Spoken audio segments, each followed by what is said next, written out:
कहानी शुरू होती है एक छोटे से गांव में, जहां एक बुद्धिमान और शांत गुरु रहते थे। उनके पास कई शिष्य आते और जीवन की कठिनाइयों का हल पाने का प्रयास करते। एक दिन एक युवा उनके पास आता है जिसका नाम आर्य था।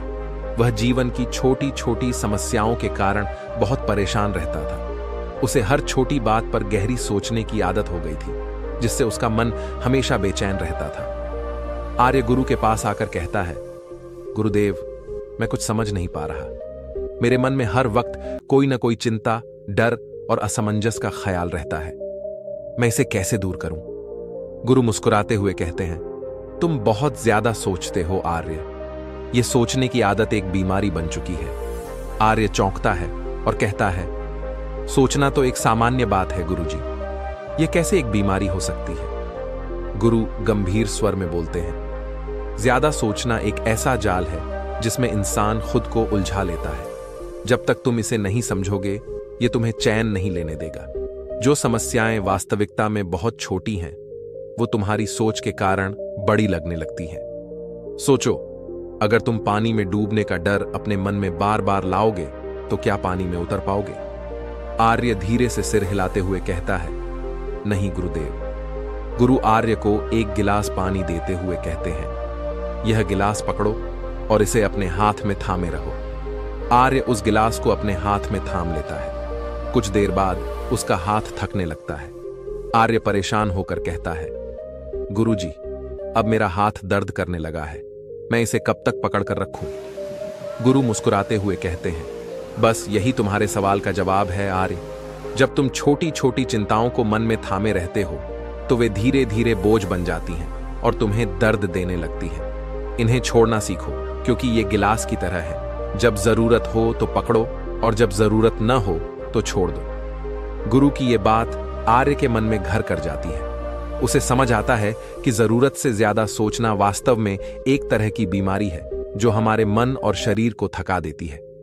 गुरु फिर कहते हैं, तुम्हें यह सीखना होगा कि कब सोचना है और कब छोड़ देना है।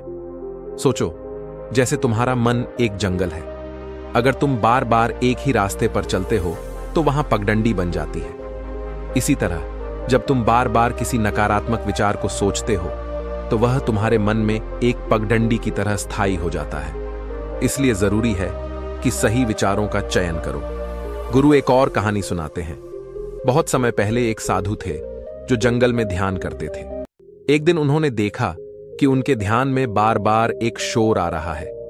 उन्होंने चारों ओर देखा, पर उन्हें शोर का कोई कारण नहीं मिला। फिर ध्यान से पता चला कि यह शोर उनके मन से ही आ रहा है, क्योंकि वह हमेशा अनचाहे विचारों में उलझे रहते थे। उन्होंने समझा कि मन की शांति के लिए विचारों पर नियंत्रण रखना बेहद जरूरी है। आर्य गंभीरता से कहता है, गुरुदेव, मैं अब समझ चुका हूं। बहुत सोचने से मेरी चिंता और डर ही बढ़ते हैं। अब मैं इस सोच को छोड़ दूंगा और अपने विचारों पर नियंत्रण रखूंगा। गुरु प्रसन्न होते हुए कहते हैं, यही सच्चा ज्ञान है। हर किसी को अपने विचारों पर नियंत्रण रखना आना चाहिए। अगर मन की शांति चाहिए तो विचारों को संतुलित रखना सीखो। नकारात्मकता से बचो और सकारात्मकता को अपने अंदर समाहित करो। आर्य ने गुरु की बातें समझ ली और धीरे धीरे अपने विचारों पर नियंत्रण पाना शुरू कर दिया। उसने सोचना बंद नहीं किया, बल्कि अनचाहे विचारों से छुटकारा पाना सीखा। अब उसकी जिंदगी पहले से कहीं ज्यादा शांत और खुशहाल थी। वॉइस ओवर समाप्त। दोस्तों, मन की शांति पाने का पहला कदम है अनचाहे विचारों से दूर रहना। जितना हम सोचते हैं उतना ही हमारा मन उलझता है। इसीलिए सोच को संतुलित रखना सीखें और अपने मन को उस बोझ से मुक्त करें जो आपको थका रहा है। याद रखें, जिंदगी में संतुलन ही असली सुख का रहस्य है। सोचें, लेकिन इतना ही कि वह आपके मन को शांति दे, बोझ नहीं। बुद्ध का यही संदेश है कि ज्यादा सोचना इंसान के मन को बीमार बना देता है। जीवन को सरल बनाएं, विचारों को सरल बनाएं और खुश रहिए। सोच को संतुलित रखें, अनचाहे विचारों को छोड़ें और शांति से जिए। वेब इंस्पायर्ड चैनल को सब्सक्राइब करें और इस ज्ञान को औरों तक पहुंचाएं। धन्यवाद।